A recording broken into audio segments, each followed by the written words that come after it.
أعوذ بالله بسم الله إن ولي الله وما توفيقي إلا بالله ربنا افتح بيننا وبين قومنا بالحق وأنت خير الفاتحين اللهم أرنا الحق حقا وارزقنا الاتباع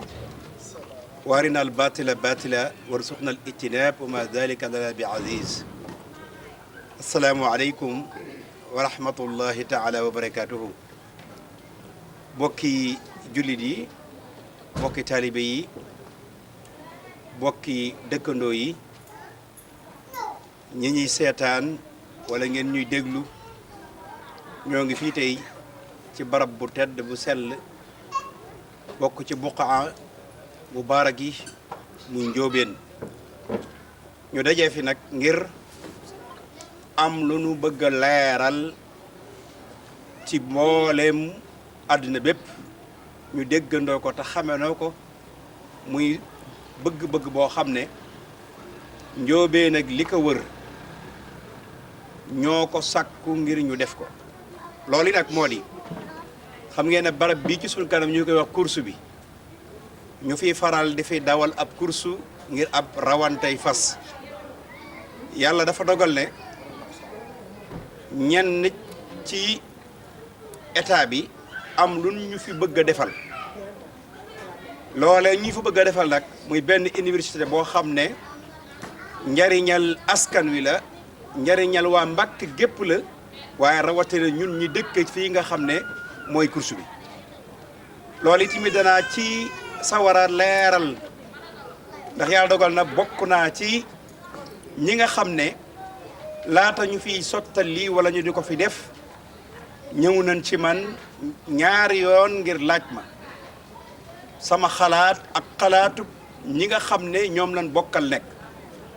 moo di liñ fi bëgg a def muy benn université boo xam ne suñuy doom ak suñuy sët ak suñuy sëtaat su yàlla dogalee loolee sotti dootuñu mën a jéggeeti fenn di fa jàngee si waaye liñ bëgg ci am njàng mu kawe wala ci ay formation mënees na ko ame fii loole nag moo waral suñ dajee bii tey mboolem bokk yag yéen gis ñu toog fii dajee fi tey ngir bëgg xamal askanu Mbàkke wala askanu àdduna bépp na ñun ñii ak ñi nga xam ne ñooy suñuy kilifa ca man mii di wax ak yéen di imaamu gox bi fii ci Njóobeen dëppoo nañ ci ak ànd ci li nga xam ne moom la fi état bi bëgg a def ko fii ci course bi bu ko defee bu boobaa ñun danañu jariñu ñëpp ndax insécurité bi fi nekk su boobaa danañ am sécurité boo xam ne ñi nga xam ne ay saay-saay lan wala ay yàqkat lan wala ay defkatu lu ñaaw lan daan fi làqatoo wala ñu fi daan defee lu bon ñu jëlal leen fii suñ boobaa sunu njaboot bu ëllëgee de sunu xel de sa mën a dal dana mën a dund goo xam ne dund gu tey lay doon moo waral daal ñoo ngi wax waa àddina bi waa Sénégal waa Njóobeen ak ñeneen cañ bokk ñun ñëpp séq Mbàkke Bawol gii lii nga xam ne moom la fi état bi bëgg a jëmbat fii ci course bi ñun waa Njóobeen ak ñi séq Njóobeen ànd nañ ci waaw ànd nañ ci bu baax a baax li ñuy jooy kay na gaaw rek moom lu mu gën a gaawee ci ñun daal dàqal ñu lu mu gën a gaaw ci ñun dàqal ñu loolu daal la ñuy wax di ñaan yàlla nañ ko tàmbali ci bismillahi rahmaani rahim àggale ko ci alhamdulillahi rabbil alamin ñu jariñoo ci wasalaamaaleykum wa rahmatullahi wa barakaatu. waaw ñu ngi leen di nuyu mbokk yi fi teew yëpp ñu ngi am mbégte bu baax ci teewaay bi ñun nag suñuy kaddu yi ak suñu dajee bii tey li ko sabab du dara lu dul ay difficulté yu ñu dëkkee di ko dundee ci sunu gox bii muy Njóobeen ak li ko wër te problème yi ñuy dund mën nañ ne course bi moo ko provoqué problème yi Njóobeen di dund ak quartier yi wër Njóobeen course bi mooy li nga xam ne moo ko provoqué bi yàlla dogalee nag ñu yëg ne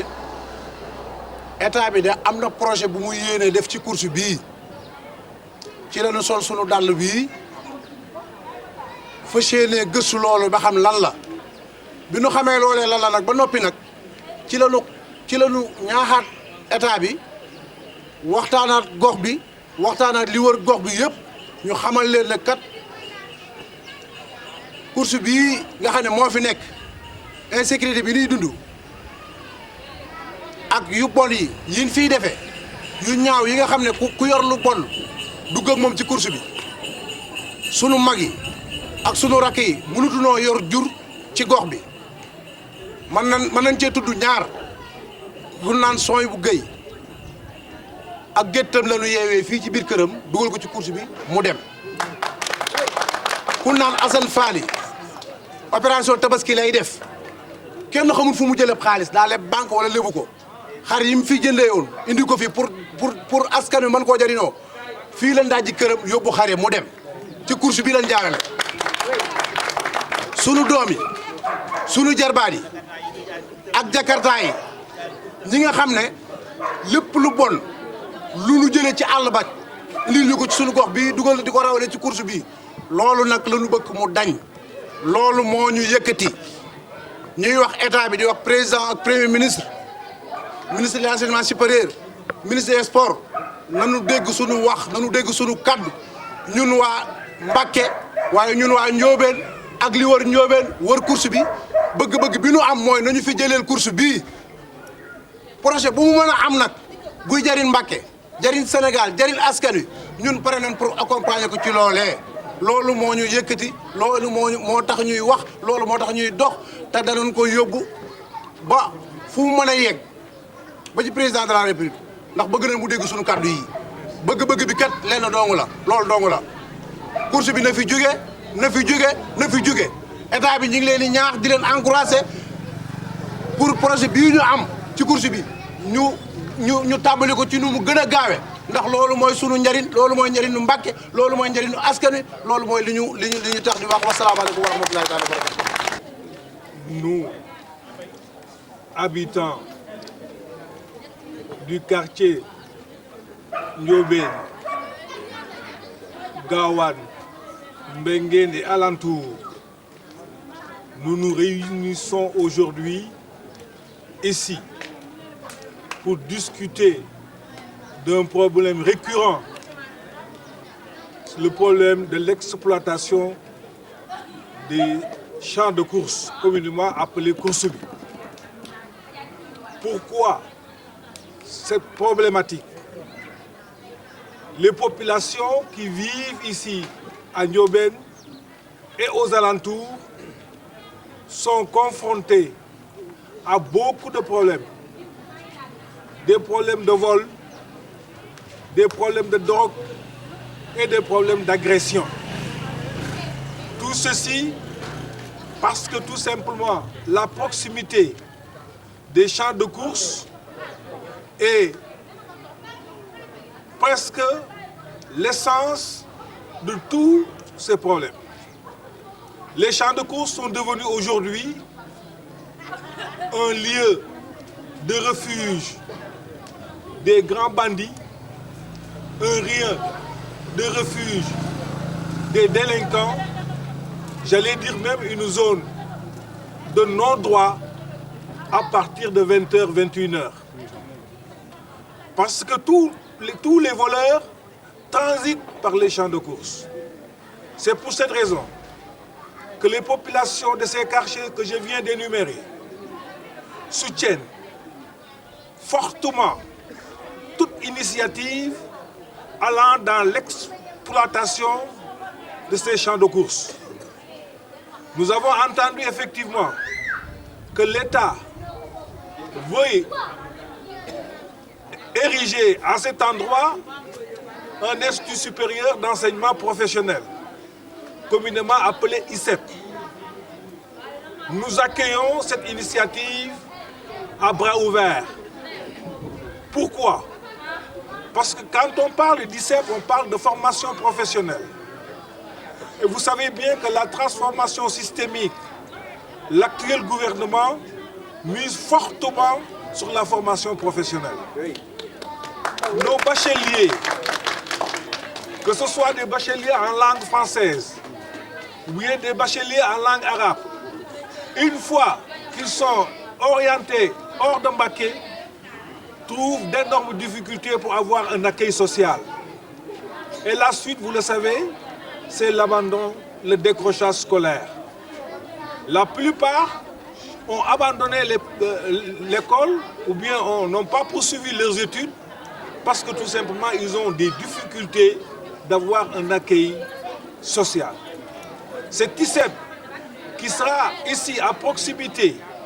servira effectivement l'ensemble du pays parce que c'est un institut national, mais servira particulièrement le département de Mbacké, qui est le département le plus peuplé du Sénégal après Dakar. Je pense que Mbacké mérite cela.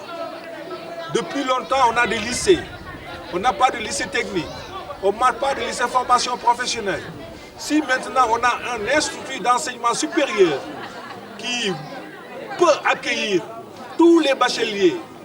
des deux langues, langue française et langue arabe, nous ne pouvons qu'accompagner. Donc,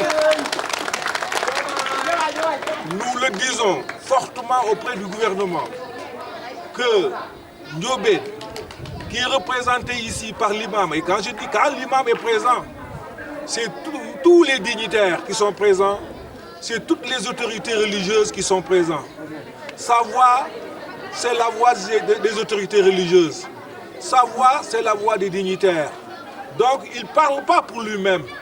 Il parle pour les dignitaires, pour les autorités religieuses. Quand il dit qu'il appuie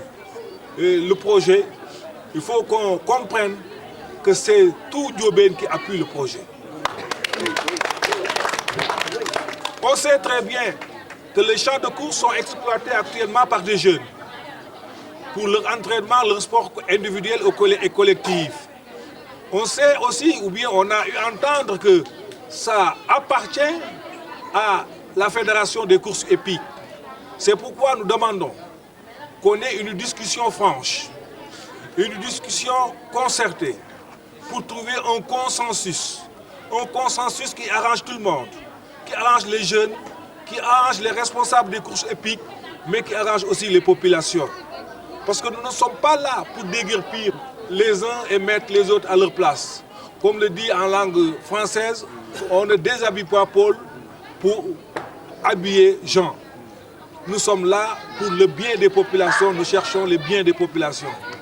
Et comme je l'ai dit, je le répète encore, ce projet sera vraiment appuyé par toutes les populations des quartiers riverains. Voilà le mot que je voudrais dire pour l'ensemble des quartiers, pour l'ensemble des dignitaires qui sont là. Je vous remercie.